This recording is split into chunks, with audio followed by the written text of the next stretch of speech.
Kita setuju bahwa tayangan Expose itu adalah karya jurnalistik yang sangat rendah dan tidak mendidik. Setuju nggak ya? Karya itu menunjukkan kembali bahwa prinsip-prinsip dasar jurnalistik sudah dilanggar dan melakukan apa yang disebut dengan cherry picking. Jadi narasi dulu dibuat. Makanya kenapa tadi dari Himasal minta siapa naratornya, siapa penulis naskahnya dan lain sebagainya, siapa di belakangnya dan lain sebagainya. Makanya tadi saya setuju, hentikan program ini, tetapi harus dilanjutkan. Hentikan program ini dan program sejenis.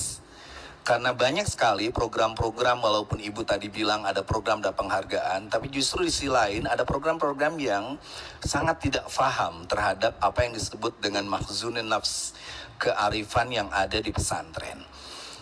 Dan saya mohon KPI bahwa catatan itu jadi catatan, bahwa audit terhadap stasiun manapun yang telah menyakiti, melukai pesantren dan kiai dan tidak paham dengan kiai, itu perlu ditinjau izinnya.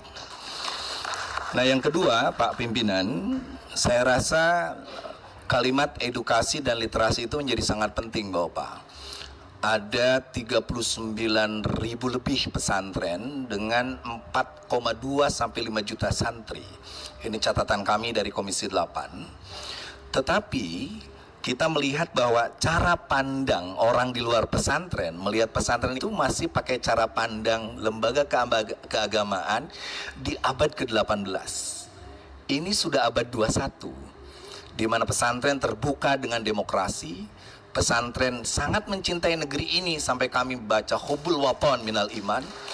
Dan tidak ada yang melakukan pembelaan, memperjuangkan nilai konstitusi, mencerdaskan kehidupan bangsa, kecuali pesantren. Sekali-sali para direktur atau pimpinan para elit Trans 7 mondok di pesantren 40 hari. Ada santri yang tidak bayar dan ditanggung oleh kiainya. Ada santri yang dia ingin bekerja kepada kiai semata-mata karena malu, karena tidak bawa biaya. Tapi lihat, ada seorang ustadz yang saya tanya berapa digaji. Dia bilang jangan tanya kami digaji, karena menurut kami berkah itu lebih penting daripada gaji. Jadi tolong Pak Bu Dirjen, nanti literasi kita tentang pesantren itu harus dibuka. Sehingga mohon maaf sekali lagi, kalimatnya itu hentikan seluruh program sejenis. Karena tiba-tiba kita jangan hanya reaktif ketika ada kasus ini aja, kita akan proaktif. Apakah Ramadan masih ada program-program sahur yang hanya ketawa ketiwi, kakak cekikik, sementara kita harus tadarus, tahajud dan sebagainya. Daripada program-program yang membodohi umat, membodohi bangsa ini, sebaiknya semua stasiun TV mulai memikirkan program yang cerdas dan melibatkan seluruh pondok pesantren ini.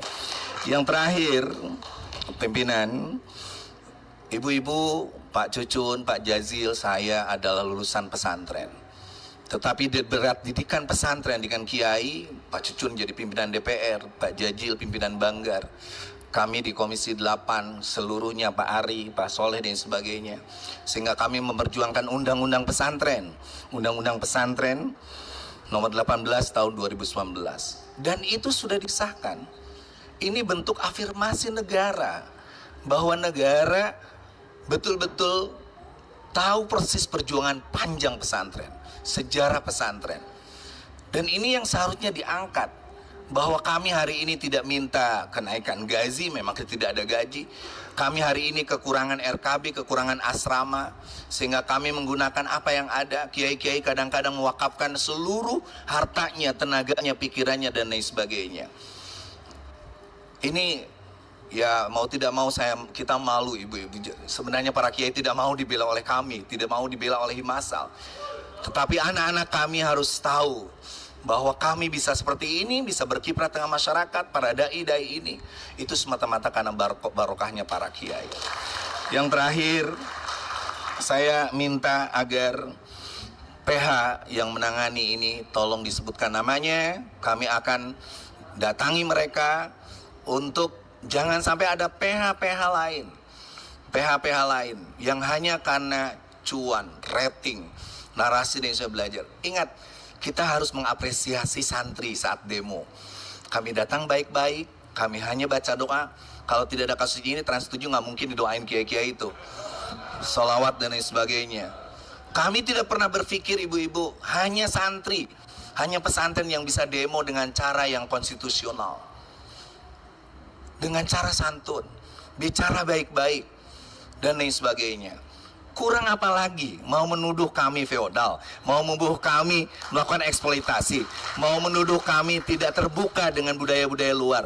Kami hanya ingin mengamalkan al-muhafadzatu al-qadimis sholih wal ahdu bil asl. Kami akan pegang tradisi kami Islam Ahlus Sunnah wal Jamaah. Kami akan bela NKRI sampai kapanpun. Kami akan pakai Pancasila. Tapi ingat, kami siap ngomong soal AI, kami siap ngomong soal coding, kami siap ngomong soal digitalisasi pertanian, kami akan ngomong apapun. Santri pernah jadi presiden, kami punya Menko seorang santri, Pak Muhaimin. Jangan remehkan pesantren dan santri. Terima kasih. Wallahul muwaffiq wal thoriq. Assalamualaikum warahmatullahi wabarakatuh. Baik, Bapak Ibu sekalian, karena